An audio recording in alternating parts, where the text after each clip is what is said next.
सांगली जिल्हा मध्यवर्ती बँकेच्या संदर्भामध्ये या राज्याचे मुख्यमंत्री आदरणीय देवाभाऊ यांच्याकडे माझे सहकारी मित्र गोपीचंद पडळकरजी आणि मी नोकर भरतीच्या संदर्भामध्ये तक्रार दाखल केलेली होती आणि त्याची गंभीर दखल या राज्याच्या मुख्यमंत्र्यांनी घेतली आणि सहकार विभागाला त्यांनी आदेश केले की पारदर्शक पद्धतीने नोकर भरती होणं गरजेचं आहे। पूर्वी दिलेल्या नोकर भरतीच्या परवानगीला या ठिकाणी स्थगिती देण्यात आलेली आहे आणि नव्यानं या ठिकाणी नोकर भरती करत असताना ज्या कंपन्या आहेत त्याच्यामध्ये TCS आहे, IBPS आहे, या कंपनीच्या माध्यमातूनच नोकर भरती करण्यात यावेत असे आदेश सहकार विभागाकडून कालच पारित झालेले आहेत। निश्चितपणाने गावगाड्यातल्या गोरगरीब शेतकरी, शेतमजूर, बाराबुलतेदार, आलुतेदार, बहुजन समाजाच्या अभ्यासू पोरांना नोकरीमध्ये या ठिकाणी आता संधी मिळण्याचा मार्ग खऱ्या अर्थाने मोकळा झालेला आहे आणि ह्या जागा 559 आहेत।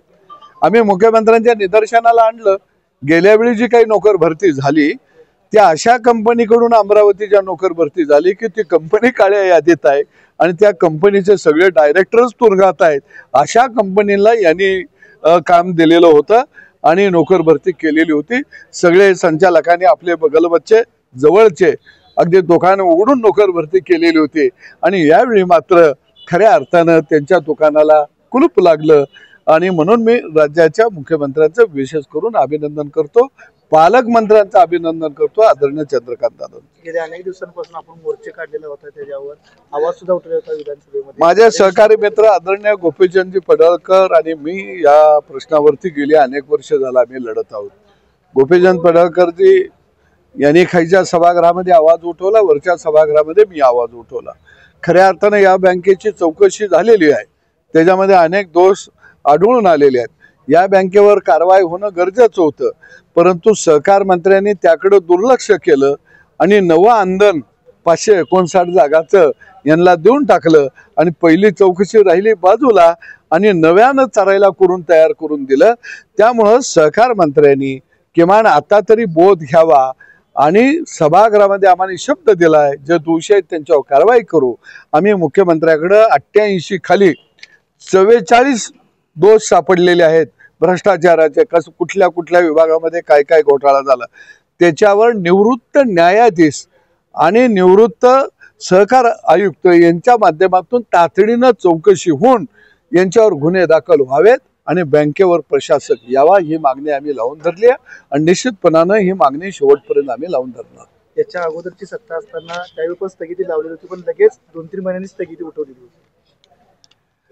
नाही, मुळामध्ये आम्ही या सगळ्या प्रक्रियाचा पाठपुरावा करत आहे। माझे सहकारी मित्र सुनील फराटे खऱ्या अर्थानं याच्यामध्ये प्रचंड त्यांना मानसिक त्रासही झाला आणि आम्ही त्यांच्याबरोबर राहण्याचा निर्णय घेतला, त्यांना पाठबळ देण्याचा निर्णय घेतला, कारण आज कोणच त्यांच्यावर नव्हतं।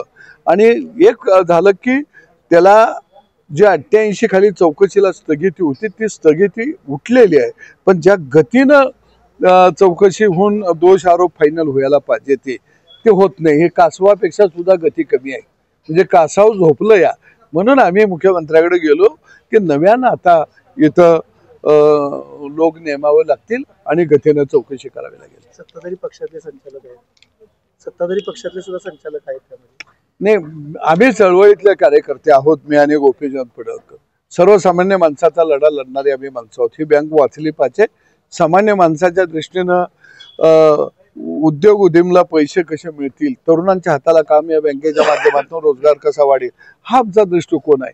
तिथं कोण हे संचालक जे आहेत हे सगळे एकमेक पाहुणं पैच असते, ते त्यांच्यामध्ये काय असा पडळकर खोत पवार बिवार आम्हाला कोण चालत नाही, ती येऊन देत नाही, आम्हाला चेअरमन बी करत नाही। 400 बोगस कंपन्यांचं तुम्ही खुलासा केला, 400 बोगस कंपन्या, 400 बोगस सहकारी संस्था स्थापन करून बँकेला सभासद केलेले आहेत।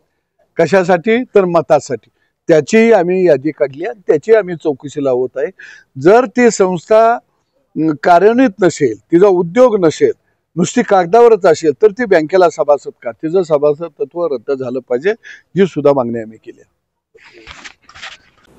दिवसभरातील घडामोडींचा आढावा घेण्यासाठी पाहत रहा N24 मराठी न्यूज चॅनल।